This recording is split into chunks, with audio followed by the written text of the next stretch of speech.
तो दशरथो भूयो महाराज विशेषतः।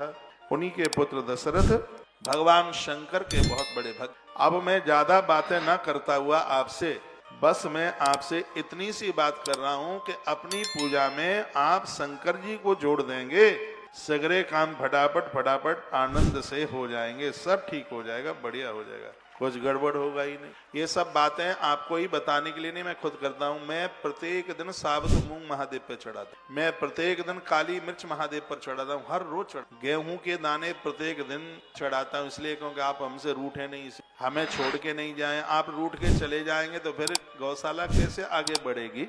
आपसे कभी कोई झगड़ा ना हो, हाँ, आपके लिए कभी कोई दरवाजा बंद न हो, आपसे ऐसे ही मुस्कुराते हुए मिलते रहें तो परिवार बढ़ता है। तो आप भी तो हमारा परिवार ही तो है।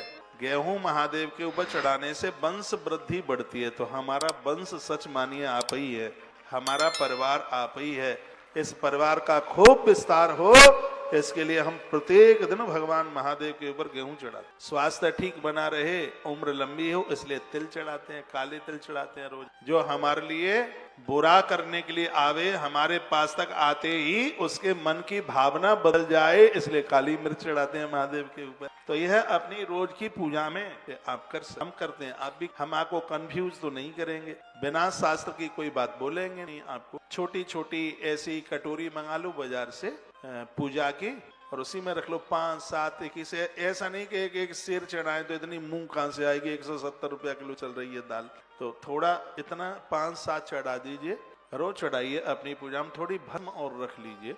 बताते हैं कि जहां महादेव के ऊपर भस्म रुद्राक्ष बेलपत्र चढ़ाता है, उसके घर में प्रयाग की त्रिवेणी स्थान छोड़ करके नहीं जाती, उसके घर में आके बैठ जाती। जिस घर में सालग्राम, शंख और तुलसी इन तीनों की पूजा है, उस घर में भी प्रयाग की त्रिवेणी आके प्रकट हो जाती है, ऐसा से पुराण में। तो बातें छोटी छोटी हैं और इसकी महिमा बहुत।